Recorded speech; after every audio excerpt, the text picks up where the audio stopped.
कहते हैं कि आप खाली हाथ इस संसार में आए थे और खाली हाथ ही जाएंगे।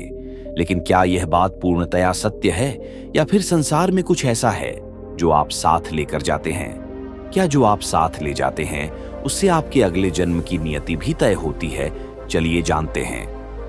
हर व्यक्ति इस संसार में अपना भाग्य अर्थात प्रारब्ध लेकर आता है। मनुष्य अपनी मृत्यु के समय ये 4 चीजें अपने साथ लेकर जाता है। जानिए गीता के अनुसार मृत्यु के समय मन में कैसे विचार रखने चाहिए। पुराणों के अनुसार मृत्यु के समय आप जो स्मरण करते हैं या जिससे मोह दिखाते हैं, मृत्यु वह भयावह सत्य है जिसके साथ कोई भी व्यक्ति सहज नहीं है। हर कोई अपने इस सच से विमुख ही होना चाहता है और मन ही मन सोचता है कि उसकी मृत्यु कभी न हो।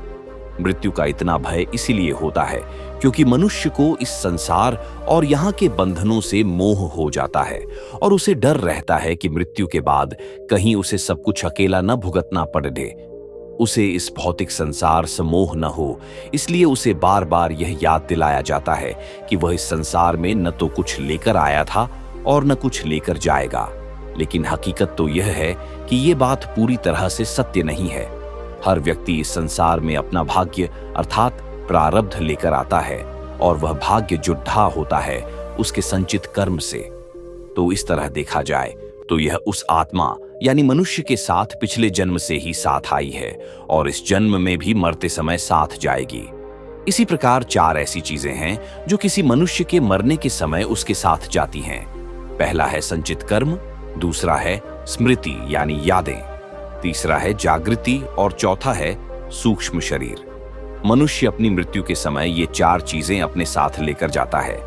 ये अलग बात है कि स्मृति एक ऐसी चीज है जो वक्त के साथ धुंधली पड़ी डीडीएच जाती है और अगला जन्म लेने के बाद शायद ही मनुष्य अपनी पिछले जीवन की कोई बात याद रख पाता है। संचित कर्म ही एक छोटा सा हिस्सा मनुष्य अपने अगले जीवन में भुगतने ले जाता है और वही उसका प्रारब्ध भी तय करता है। मृत्यु के समय केवल आपकी आत्मा आपका शरीर नहीं छोड़ ढाती, बल्कि सूक्ष्म शरीर भी छोड़ ढाता है और वही सूक्ष्म शरीर अगला नया शरीर धारण करता है। मनुष्य की जागृति उसकी चेतना और ज्ञान है जो उसके साथ ही जाता है। जानिए गीता के अनुसार मृत्यु के समय मन में कैसे विचार रखने चाहिए, मृत्यु के पश्चात आपको किस चीज की प्राप्ति होती है, इसके बाद में बची भगवत गीता में बात की गई है। भगवत गीता के अनुसार मृत्यु का समय मनुष्य जिस चीज को स्मरण करता है अथवा जिस चीज से आसक्त रहता है उसी चीज को प्राप्त करता है। जब कोई मृत्यु के करीब होता है तो इसे भगवान को याद करने कहा जाता है, लेकिन मृत्यु से ठीक पहले मनुष्य इतना डरा होता है कि भगवान को छोड़ डाचकर वह सारे सुख, सगे संबंधी और मोह से जुड़ी चीजें याद करता है। वह मरते समय जिस चीज को स्मरण रखता है वैसा ही फल उसे मृत्यु के पश्चात हासिल होता है।